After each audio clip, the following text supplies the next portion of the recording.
அமெரிக்காவோட அதிபரான Donald Trump அவர்கள் ஒரே பிஸி தான். உலகத் தலைவர்கள் பலரோடையும் மீட்டிங், மீட்டிங், மீட்டிங் பல்வேறு மிக முக்கியமான விஷயங்கள கலந்து உரையாடிக் கொண்டே இருக்கிறார். இல்லன்னா டாரிஃப் போட்டு வா மரியாதை என்ன வரல அப்படிங்கிறது போல டீலிங் பண்ணியாச்சும் வந்து பார்த்தீங்கன்னா, எப்படியோ ரொம்ப பிஸியா இருக்கிறாரு அமெரிக்காவோட அதிபர். அதுவும் ஷெட்யூல் போட்டு இந்த பிரச்சனை முடிஞ்ச அடுத்த பிரச்சனை, அடுத்த பிரச்சனை அப்படின்னு பஞ்சாயத்த சரி பண்றதுக்குன்னே வந்து பார்த்தீங்கன்னா, ரொம்ப ஷெட்யூல் வந்து அதிகரிச்சுக்கிட்டே இருக்கு. ஸோ இப்ப அந்த வகையில ஆஸ்திரேலியாவோட பிரைம் மினிஸ்டரான ஆந்தனி அல்பிஸ் அவர்கள் வந்து பார்த்தீங்கன்னா, வந்துருக்கிறாரு. ட்ரம்ப் அவர்களோட ஒரு மீட்டிங்க போட்டுருக்கிறாரு. இப்ப அந்த மீட்டிங்ல வந்து பார்த்தீங்கன்னா, பேசும்போது அது 2 நாடுகள பத்தி பேசிக்கிட்டாங்க. அது நம்மளுக்கு வேண்டாத விஷயம். ஏன்னா அவங்கலாம் 3 கண்கள். நம்மலாம் ஒரே இங்கிலீஷ் நாடு அப்படிங்கிறது போல, யுஎஸ், யுகே அப்படிங்கிறது போல ஒரு அலையன்ஸ்லாம் போட்டு, பிரான்ஸோட ஒரு நியூக்ளியர் சப்மரைன் டீல் போட்டதெல்லாம் வந்து வேண்டான்னு சொல்லி, பிரான்ஸ மிக பெருமளவுல மன உளைச்சலுக்கு ஆளாக்குனாங்க இல்லையா? இது போல 3 நாடுகள் வந்து இருக்காங்க. யுகே, ஆஸ்திரேலியா, அமெரிக்காலாம் ஒரு ஃபார்மேஷன்ல இருக்காங்க. ஸோ அவங்க தனியா பேசிக்குவாங்க, எல்லாம் செஞ்சுக்குவாங்க. அது வேற கதை. ஆனா அந்த இடத்துல உக்ரைன பத்தி பேசிக்கிறாங்க. அது ஹைலைட்டான ஒரு விஷயம். அதுல என்ன பேசிக்கிறாரு அப்படின்னா, அது உக்ரைன் வந்து ஜெயிப்பாங்க அப்படிங்கிறது போல நான் நினைக்கல. அவரோட ஸ்டேட்மெண்ட்ட நம்ம பார்க்கணும். எனக்கு உக்ரைன் ஜெயிப்பாங்க அப்படிங்கிறதுல எண்ணமும் கிடையாது. ஓகேங்களா? அதாவது ஆனா அவங்களால ஜெயிக்க முடியும். ஏன்னா, அவங்க ஜெயிப்பாங்கன்னு சொல்லல. ஆனா போர்ல என்ன வேணா நடக்கலாம் இல்லையா? போருங்கிறது ரொம்ப ஸ்ட்ரேஞ்சான ஒரு விஷயம். அதுல நெறைய நல்ல விஷயமும் நடக்கும். நெறைய மோசமான விஷயங்களும் நடக்கும் அப்படிங்கிறது போல, ட்ரம்ப் அவர்கள் ஏதோ மறைமுகமா சொல்ல நினைக்கிறாரா உலகத்துக்கு. அதாவது இது நார்மலா நம்மள மாரி பார்க்கும்போது, என்ன இது இவரு சொல்றாரு அப்படிங்கிறது போல இருக்கு. நெறைய நல்ல விஷயங்கள் நடக்கும். நல்ல விஷயங்கள் அப்படிங்கிறது போர்ல இருக்கக்கூடிய நாடுகளுக்கா? இல்ல போர்ல இருக்கக்கூடிய நாடுகளுக்கு உதவக்கூடிய நாடுகளா?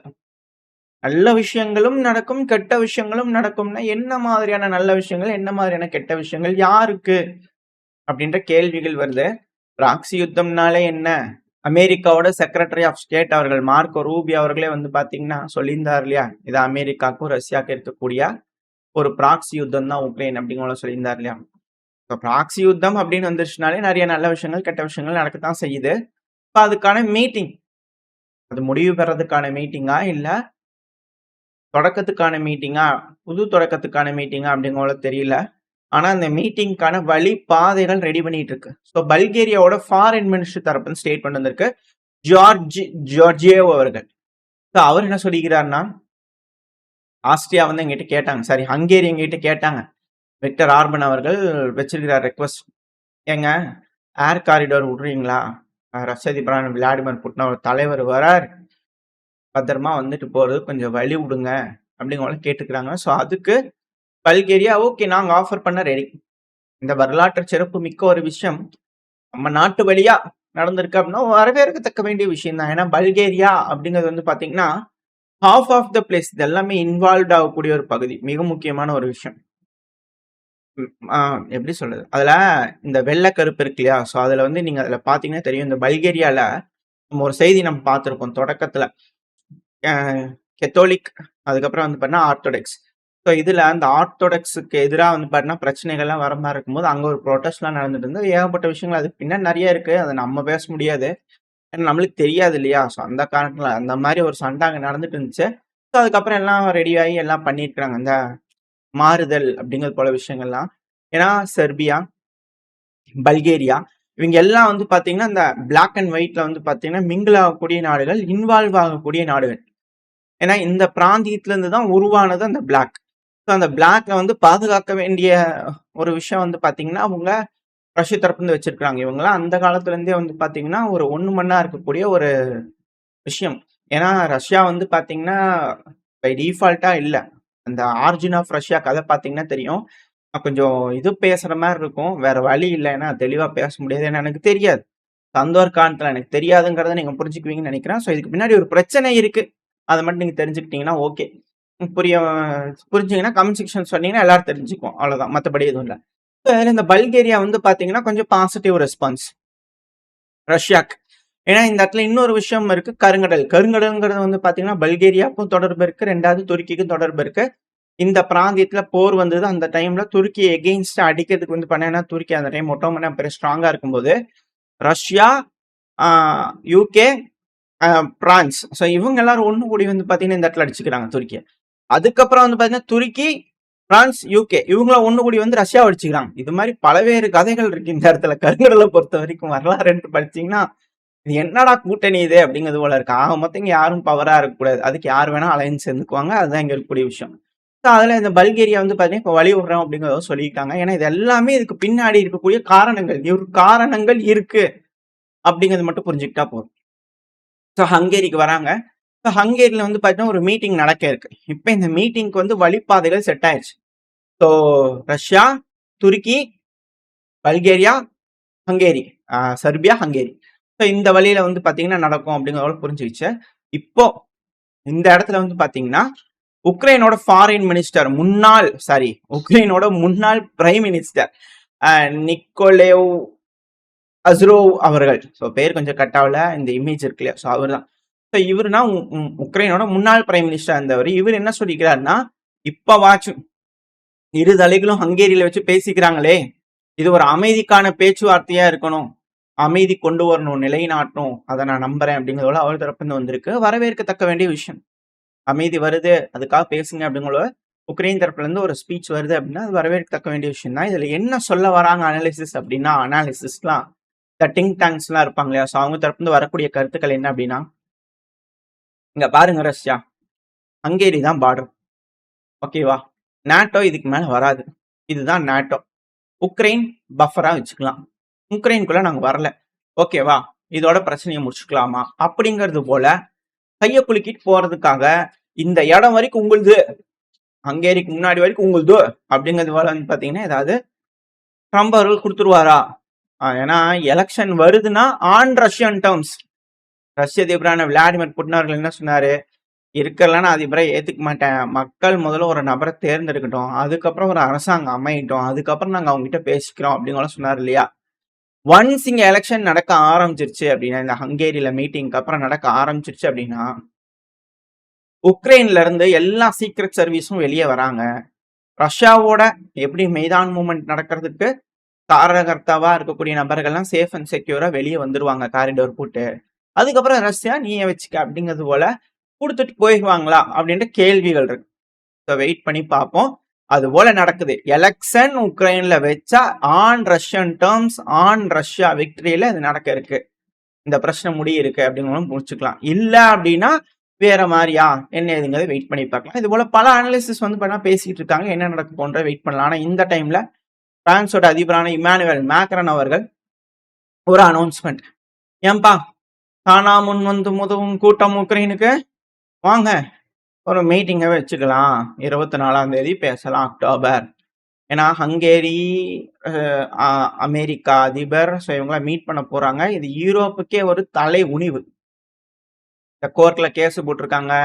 யூரோப்பியன் யூனியன்ல இருக்கக்கூடிய ஒரு நாட்டுக்குள்ள புட்டின் அவர்கள் வராரு, சாங்ஷன்லாம் வந்து பண்ண போட்டிருக்காங்க. ஏகப்பட்ட விஷயங்கள் இருக்கு.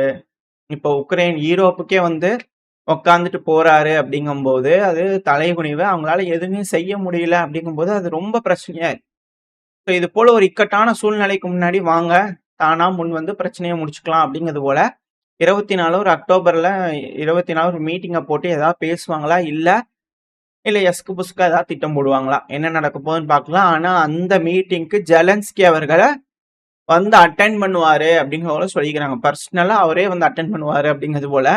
அதிகமா ரவுண்டிங்ஸ்லயே இருக்கிறார்ல ஜெலன்ஸ்கி அவர்கள், கொஞ்சம் சந்தேகமா தான் இருக்கு. வெயிட் பண்ணி பார்ப்போம். எலெக்ஷன் வேற நடக்க இருக்கு அப்படிங்கிற சொல்றாங்க.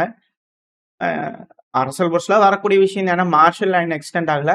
இப்போ பார்ப்போம் என்ன நடக்க இருக்குன்னு. ஆனா தாக்குதல் அப்படிங்கிறது வழக்கம் போலதான். ரஷ்யா எப்பவும் போல லார்ஜ் ஸ்கேல் அட்டாக் பவளங்கிராடு பகுதியில சிட்டியில, அதுவும் டின்ப்ரோ பெட்ராஸ்க் ஒப்லாஸ்ட்ல பயங்கரமான அட்டாக். மக்கள்கள்லாம் அதிக அளவுல காயமடைஞ்சிருக்காங்க. 16 நபர்கள் காயமடைஞ்சிருக்காங்க. அது கூட இன்ஃப்ராஸ்ட்ரக்சர் ஃபெசிலிட்டி எல்லாம் தீப்பிடிச்சு எரிஞ்சிருக்கு, டேமேஜ் ஆயிருக்கு, அதிகமான இழப்புகள் ஏற்பட்டிருக்கு அப்படிங்கிற உக்ரைன் தரப்பு வந்து புலம்பியிருக்காங்க. அது மட்டும் இல்லாம தாக்குதல் ஒரு சைடு இருந்தாலும் இன்னொரு சைடு வந்து பாத்தீங்கன்னா ரஷ்யாவோட முன்னேற்றம் களத்துல குப்பியான்ஸ்க் பகுதி இருக்கு இல்லையா, சோ அந்த குப்பியான்ஸ்க் பகுதியில வந்து பாத்தீங்கன்னா ரஷ்யா மத்திய பகுதிக்குள்ள வந்துட்டாங்க. ஸோ ரஷ்யாவோட ஆளுமை குப்பியான்ஸ்க்ல அதிகரிச்சுக்கிட்டு இருக்கு. கர்கிவோட மிக முக்கியமான ஒரு டவுன். ஸோ இந்த ஒரு டவுன் ரஷ்யாவோட கட்டுப்பாட்டுக்குள்ள வருது அப்படின்னா, உக்ரைனுக்கு மிக பெருமளவுல பின்னடைவு. கர்கிவ்ல குப்பியான்ஸ்க்ன்றது. ஸோ இதெல்லாம் வந்து பார்த்தா மைனர் அட்வான்ஸ் மாரியா தெரியுது அப்படிங்கிற போல கேள்வி இருக்கு. பட் இருந்தாலும் ஜெலன்ஸ்கி அவர்கள் ஒரு சைடு விட்டு பேசிட்டு இருக்கிறார். நம்மளும் சேனல்ல அது போல செய்திகள் பார்த்துட்டு இருக்கோம் ஜெலன்ஸ்கி அவர்கள் சொல்றது. ஸோ இத சொல்றது உக்ரைனோட மீடியாக்கள். நம்ம ரஷ்யா சொல்றத விட்டாச்சு. ஏன்னா அவங்க வேற மாரி மேப் வச்சுக்கிறாங்க. வேற மாரி சொல்லிட்டு இருக்காங்க. அத நம்ம பார்க்கறது இல்ல. வீடியோ பதிவுகள் விட்டா மட்டும் நம்ம பார்ப்போம். ஓ! இது மாரி வீடியோ விட்டுட்டாங்க. ரஷ்யா கொடி ஏத்திட்டாங்க அப்படிங்கிறது போல. மத்தபடி இது சொல்றது உக்ரைனோட media. Pro Ukrainian source deep state. உக்ரைனோட ராணுவத்தோடையும், கவர்மெண்டோடையும் தொடர்பு இருக்கக்கூடிய ஒரு அமைப்பு. ஸோ அவங்களும் அப்டேட் பண்ணிக்கிறாங்க. குப்பியான்ஸ்கோட மத்திய பகுதியில அதிகமான ட்ரூப்ஸ டிப்ளாய் பண்ணி குப்பியான்ஸ்கோட தெற்க நோக்கி முன்னேறிட்டு இருக்காங்க. இத நம்ம மேப் வீடியோல ஒரு 2, 3 நாளா பார்த்துட்டு இருந்தோம் இல்லையா? ஸோ அதிலேயே நம்ம தெளிவா சொல்லியிருப்போம். ரஷ்யா இப்படித்தான் பண்ணுவாங்க அப்படிங்கிறது போல. அதே போல செய்யறாங்க. இப்போ உக்ரைன் தரப்பு வந்து ரிசல்ட்டும் வந்திருக்குது. ஸோ இது இங்க ரஷ்யா, உக்ரைன் பிரச்சனையில் நடக்கக்கூடிய விஷயங்கள். அடுத்த மிக முக்கியமான ஒரு அப்டேட் அப்படின்னா, ஈரான், ரஷ்யா, சைனா. இந்த 3 பேர் வந்து பார்த்தீங்கன்னா, ஒரு நாள் 2 நாளைக்கு முன்னாடின்னு நினைக்கிறேன், லெட்டர் அனுப்பியிருந்தாங்க யுஎன்னுக்கு. ஏங்க அணு ஆயுதம் டீல் வந்து தெஹ்ரானோட போட்டிருந்தாங்க. Tehran ஈரானோட capital. ஈரானோட போட்டிருந்தாங்க. இப்ப அத வந்து பார்த்தீங்கன்னா, திருப்பி ஸ்னாப் பேக் மெக்கானிசம் அதாவது அத டெம்பரரியா சஸ்பெண்ட் பண்ணி வச்சிருந்தாங்க. இப்ப திரும்பவும் அமல்படுத்துறோம் அப்படிங்கிறத போல அமல்படுத்தி வந்து பார்த்தீங்கன்னா, செய்யறதுங்கிறது சரி வராது. ஏன்னா அது ஏற்புடையதா இல்ல. அமெரிக்கா தாக்குதல் பண்ணியாச்சு. E3 நாடுகள் அதாவது குறிப்பா யுகே, பிரான்ஸ், ஜெர்மனி இவங்க எல்லாரும் கலந்துக்கிட்டு உட்கார்ந்து பேசி டிப்ளமேட்டிக்கலி நம்ம அடுத்த கட்டத்தை நோக்கி போலாம். பிரச்சனைகள முடிக்கலாம் அப்படிங்கிறது போல ஒரு ஃபார்மேட் அமைச்சு எல்லாம் ரெடி பண்ணாங்க. ஆனா இப்ப அது எல்லாத்தையும் சீர்குலைச்சுட்டு திருப்பி வந்து பார்த்தீங்கன்னா, யுஎன்ல இருக்கக்கூடிய சட்ட ஓட்டைகள பயன்படுத்தி திரும்ப திரும்ப ஒரு நாட்ட போட்டு சித்திரவதை பண்றது, சாங்ஷன்றது தப்பு. இத நாங்க ஒத்துக்க மாட்டோம். ஸோ ரெசல்யூஷன் 2231 கீழ் ஐநா சபையில கொண்டு வந்திருந்தீங்களே ரெசல்யூஷன். அத நாங்க ஏற்க மாட்டோம். திரும்பியும் ஈரானுக்கு சாங்ஷன போடுறதுங்கிறது ஏற்புடையதா இல்ல அப்படின்னு ஒரு லெட்டர் அனுப்பியிருந்தாங்க. ஸோ இதுக்கப்புறம் அத ஃபாலோ பண்ண மாட்டாங்க. நாங்க அதெல்லாம் இதுக்கு மேல ஃபாலோ பண்ற மாரி இல்ல அப்படிங்கிறது போல நாடுகள். ஐநா சபையில ஒரு சட்டம் கொண்டு வந்து அந்த சட்டத்த ஃபாலோ பண்ண மாட்டோம். அத நாங்க முறிக்கிறோம் அப்படிங்கிறது போல சில நாடுகள் அணி சேர்றாங்க அப்படிங்கும்போது, ஐநா சபையோட மதிப்பு மரியாதை என்ன ஆகுறது? இப்ப நம்ம ஒரு விஷயம் சொல்லியிருந்தோம். இந்த பிரச்சனைலாம் முடிவு வருது அப்படிங்கும்போது, அமெரிக்காவோட வலிமை எல்லாம் கம்மியாகுது அப்படிங்கும்போது, இந்த வலிமை இழக்க இழக்க ஐநா சபை கலைக்கப்படும். புது ஐநா சபை உருவாக்கப்படலாம் அப்படின்னு சொல்லியிருந்தோம் இல்லையா? ஸோ அத நோக்கி காய்கள் இங்க நகர்ந்துகிட்டு இருக்கா அப்படின்ற கேள்விகள் இருக்கு. வெயிட் பண்ணி பார்ப்போம் என்ன நடக்க போகுது. உலக தலைவர்கள்லாம் இது போல உட்காந்து பேசி காக்கி நாடா உண்டு, பாவான் நாடா என்னன்னு பேசிட்டாங்கன்னா பிரச்சனை இல்ல. இல்லன்னா சிக்கல் தான். பார்த்துக்கலாம்னு முடிவெடுத்தாங்கன்னா மிக பெருமளவுல இழப்புகள் இருக்கும் அப்படிங்கிற மாற்று கருத்துல. ஓரளவுக்கான தகவல்கள் இந்த பதிவுல பார்த்திருப்போம்னு நினைக்கிறேன். இதோட இந்த பதிவை நான் முடிச்சுக்கலாம். இந்த பதிவு எப்படி இருந்துச்சு உங்களுக்கு பிடிச்சிருக்கா? பிடிச்சுனா லைக் பண்ணிட்டு ஃப்ரெண்ட்ஸ் நம்மள ஷேர் பண்ணிக்கோங்க. அது கூடவே மறக்காம நம்ம சேனலோட சப்ஸ்கிரைப் பண்ணாம மறக்காம சப்ஸ்கிரைப் பண்ணிக்கோங்க. இந்த பதிவு நல்லா இருக்கும்னு நம்பிக்கையில அடுத்த பதிவு உங்களை சந்திக்கிறேன். Very stay safe. பை.